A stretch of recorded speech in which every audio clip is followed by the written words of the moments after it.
What's up, Mod Pilot? Tiger Poncho here. We're back playing Black and White 2. And for those of you watching in real time, it's a very, very long we're back. It's been about a year and a half since I put out a Black and White 2 video. But I've decided that, due partially to the popularity of these videos, the surprising number of views they've gotten, people really seem to like this game. And I think my LP is one of the better ones on YouTube. And also due to the fact that I really enjoy this game, I've decided that it merits more than one playthrough. Which is something I haven't really done before, other than racing games, or rather than doing a race of a game, like with Broken Champion. Let me get right to the point. I did an LP of this game where I played a good god. Whoops, I don't want to see a cutscene, thank you very much. And I want to go back and do an LP where I play an evil god. A warmongerer. A god of war, you know, Ares, or not Ares, it's the god of... Actually, that might be the god of war, and... one of the two. Anyway, it's Mars. So yeah.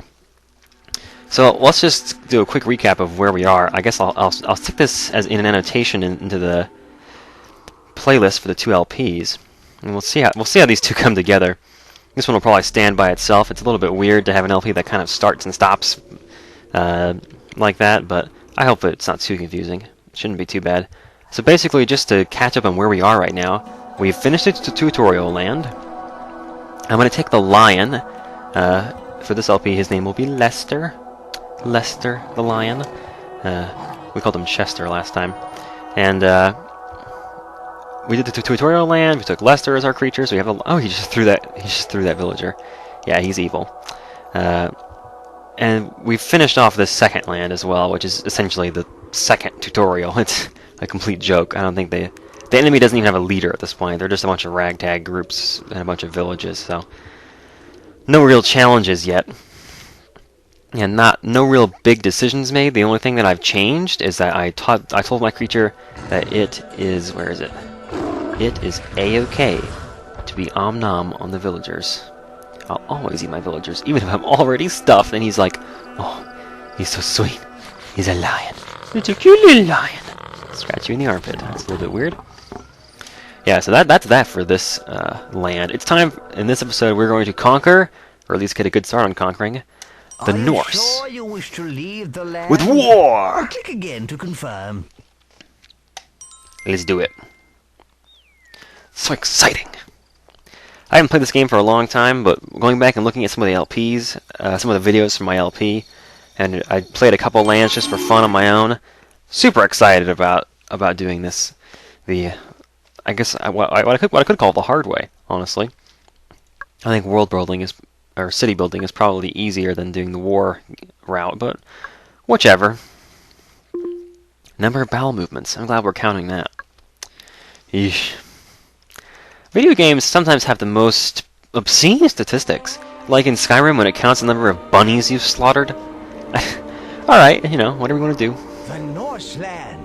I'm certain they'll join us against the Aztec hordes. Oh, they will. And they have a creature, too. And an army. We need to build a town here, though.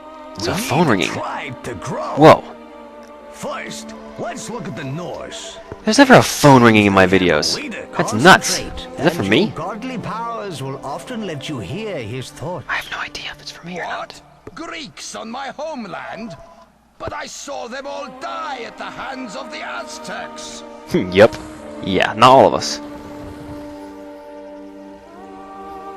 Leader, if we build up an impressive enough town, these Norse will flock to join us. Or if we build a big army, we can hunt them down and put them to the sword. The sword. Put them to the sword. Alrighty then. City building is going to take a backseat. We are going to kick some butt. Alrighty then. What's that you're saying? How can you tell? Yeah, I'm recording this at home at my parents' house. Come along, leader. We need to start. Yes, thank you, building. Mr. We should start making Bearded dude. houses. Yeah, if you couldn't tell that, it's because there's a phone ringing in the background.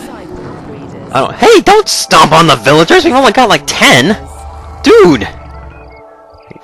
They're all like, oh shit. Yeah, I know you're hungry, man, but come on.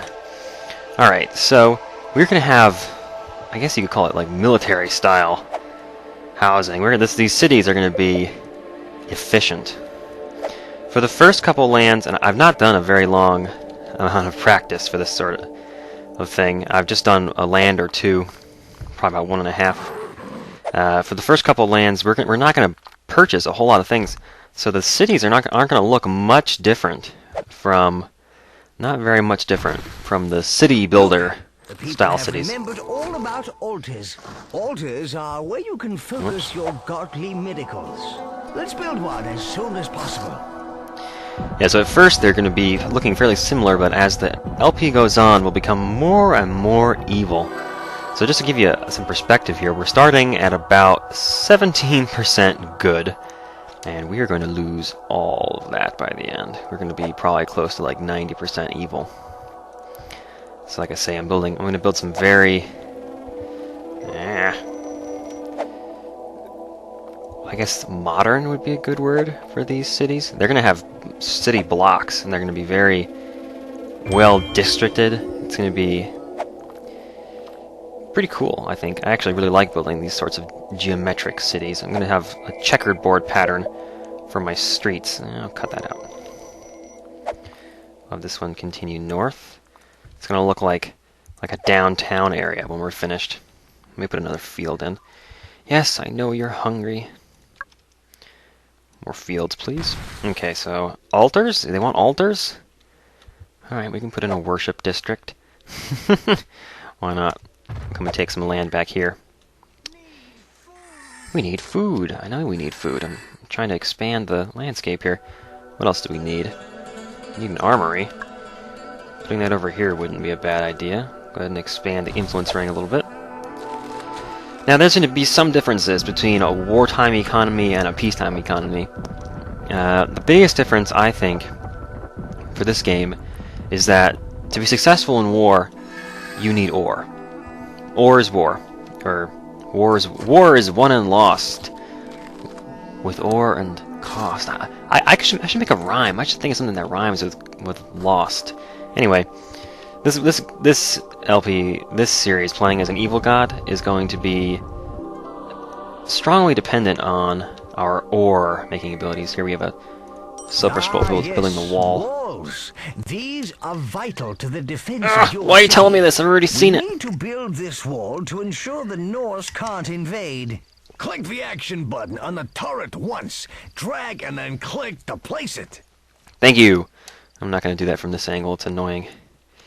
So this is a really easily defensible city, so I'm just going to throw down a wall wherever I like. They cower behind their walls, so We already have one here. Greeks will not fight like Norsemen. Norsemen. Norsemen? Norsemen. Norsemen. Norsemen? Norsemen. Norsemen. Anyway, let's put in another district for another farm here. I dig this style with the city blocks. You're going to see how this is going to develop. I have a new plan for how I'm going to build houses too. I think it's going to end up looking pretty cool.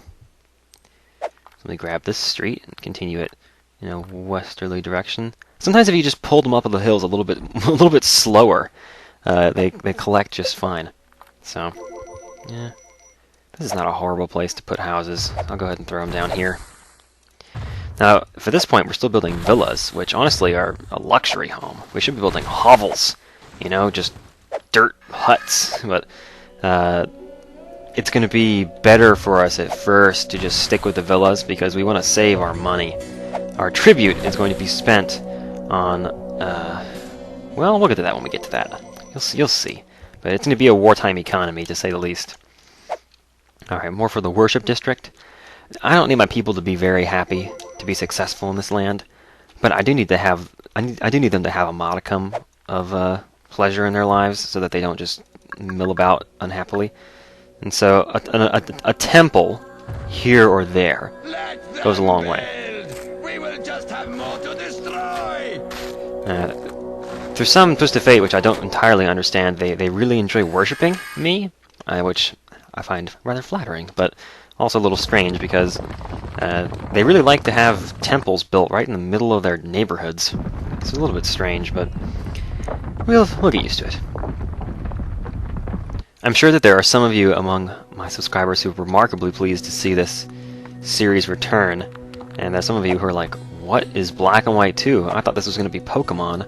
I should put an annotation at the beginning of this video. No, it's not a Pokemon game. This is a real-time strategy game released by Lionhead and Microsoft Studios back in, like, I want to say like 2005, around that time approximately, where you build cities and armies, and then the goal is to conquer the enemy. So it's a lot of fun. I really enjoy this game. That's the reason I've picked it up here on my vacation at home. I always record videos around Christmas time, it seems, or lots of videos while I'm at home, because this is December 22nd that I'm starting this recording. So that's just an example. No, that's too fast up the hill. Go slower. Yeah. It's like you start to get ahead of yourself, and it's like, oh, I don't know where to go next. And sometimes if you just stop and then grab it again, it'll be fine. It's a little strange. I don't know what rules the you can or can't build a road here algorithm follows, but they seem a little weird sometimes. Let them bend a little bit around the hill. That's fine. Alright, and we'll throw down some more houses here around the temple, as wherever they'll fit, really. This one, come on. And I can fit one more around here. That's prime real estate. People love to live near the temple. Oh, too fast. Go slowly down the hills. See what I mean? It's weird, isn't it? It's like I built the exact same road the second time, but the first time they're like, oh, you went up that hill too fast. So you can already see the squares that I'm getting, the kind of checkerboard pattern that I'm working towards here. I'm going to put another armory around here somewhere. I guess I could fit another storehouse in here? No, I couldn't. Wow. How about over here? Ugh. Why can't I put it over here? Seems like it should fit there. I don't know. Creatures? What is this?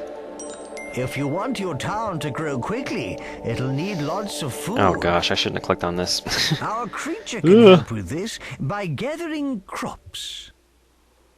The mouse is a little off. All I'm you clicking have on to the do wrong is things here. assign him the role of gatherer near a Strange. field. To assign the creature a role, open the creature Look at the roles grain. interface. Get off my Select screen, the dude. green Oh jeez, why did I gather click on role you? This was a button. mistake. This changes To the say the creature's least. role and puts the leash in your hand. In my hand. Excellent. Now just double-click the action button where you want the creature to perform the role. Here, we'll get him to put grain in the storehouse, and then they'll tell us that we're cool. There we go. Alright, so you can see when I started, my villagers, I just made a whole bunch of them breeders. In a wartime city, a city that hopes to win via war, your two, I guess, well, you really, the different disciples probably matter just as much as they do in peacetime, but the ones that stand out at the beginning are farmers and breeders, because you have got to get more people. You can't win a war if your army is just 12 dudes with swords. You gotta have legions of soldiers in order to have a chance in this game, if you're gonna go the wartime route. So let's see. Is it still telling me to just there get some grain? I'll take the tribute. That's why I'm doing the tutorials. That's the only reason. The creature will gather resources from within that. He'll always carry out roles inside the radius. Yes, that's He'll very then nice. put them in your storehouse. In my storehouse. Your creature isn't a very good collector. He's not gathering much grain each time. Give me my This grain, is because my ore he's back. a level 1 gatherer. You could improve his performance in roles by spending tribute. Oh, come on, let me That grab the way ore. he'll get much more efficient. Clever, eh? Don't let me grab the ore right here. Your creature It's in the can way. also be a warrior, a builder, or an entertainer to keep the people amused. Maybe it's this Builder cutscene. I'll wait for it creatures to end. help with the construction of anything in the town. And being a warrior will make him serve as an army unit. Yes, very nice. Thank you. Our creature is still small, and he's not a skilled warrior. You can use tribute to upgrade his warrior role, and he'll get way more lethal. For sure. Yes. Or you can simply leave him in free will mode. He'll do whatever he wants and whatever you've taught him. Yeah, that's one of the cool things about this game is The that last you thing train the you need creature. to know about roles is that they affect your creature's free will. Yes, the longer he remains in a role, the less free will he'll have. Leave him in a role for too long, and he'll become more like a machine than a pet. Using him in roles for a while is fine. And you can see how much free will he has by looking at this bar on the creature interface. Oh, there's a bar. Thanks, guys. To remove your creature from a role, click on the Free Will button. No, that's fine. Now, why not play around with roles and stuff, boss? See if you can get a bigger town out of it. And remember, if you get attacked, make him a warrior. Oh, we If you will. need a reminder of what your objectives are, go to the objectives part of the menu. This hilly landscape is making it tough for me to build houses. War against me? So be it. They are advanced builders. Our people must be faithful and strong of heart. So, just for full disclosure I here, cannot tolerate these Greeks any longer. goodness, quiet, I dude. will have to act. Some of our... Yeah, they're building the wall by themselves. That's fine. Here, give me a few more. I'll make you some disciple builders, because you seem to enjoy building so much. Builders. There you go.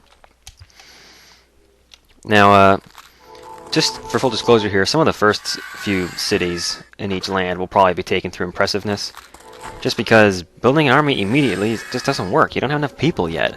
You have to build up a big enough town in order to support your army, because they eat twice as much food as regular villagers do.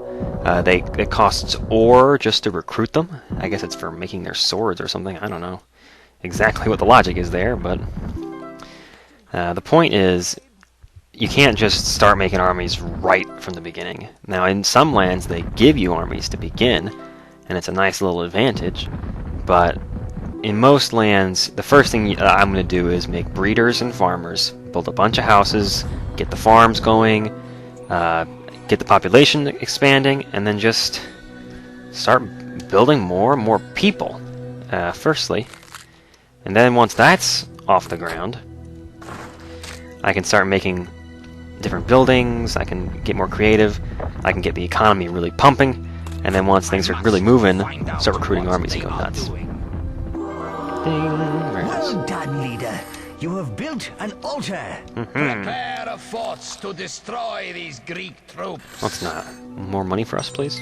Altars work on a power called mana. Sorry about the tutorials, guys. You can generate mana by creating worshippers. Go on, create a worshipper. Okay. Show us you can do it. Disciple worshipper. Woohoo! He's Now worshipping that me we have a as a worshipper, job. The altar will generate mana.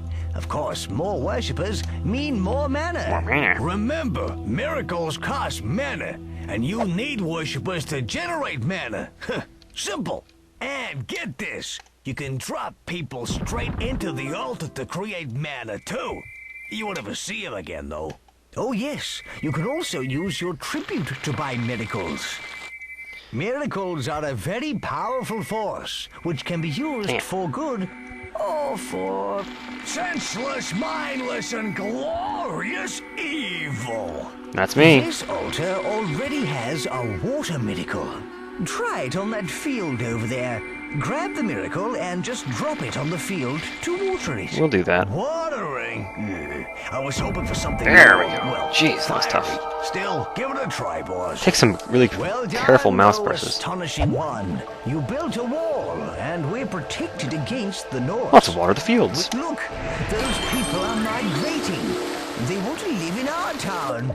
They're bringing all their worldly goods. Hooray! Yes, they are. Settlement into a military outpost. Look at Build them. armies there Woohoo. for defense against these Taking their first few people. settlements is great because you expand your population quickly, Hey, and it's more money getting or pretty jumpy.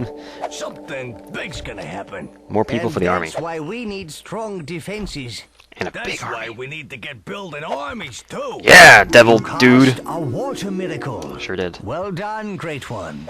These crafty Greeks are building walls, and so they should. So crafty for them to have a Send a troop wall. to their city walls. Standard, bro. This I mean, is Riverwood an doesn't have one, outlay. but still. Take the nearest settlement. We must stop this Greek invasion. So you see I'm getting kind of these little city blocks going over here. It looks like a mess because the hill is so hilly here. Godless world, while the Greeks still exist. But that's fine. That's okay. That's alright. That's okay. What song is that? Why do I know that? It's so catchy, whatever it is. Anyway, get those houses going here. So there's a whole lot to be done. How good are we right now? Oh my god, we've actually gone up 1/10 of a point. How good we are. Better throw a villager off of a cliff. Ah! Oops. I wanted to catch them. They're valuable at this stage. How much evil did that give us? Oh, good, we're back down. That's a full 6/10 of a point. Throwing a villager bodily into the armory. Like they'll take it as a sign, right? Get out of my town. Whoops, ran into the gate.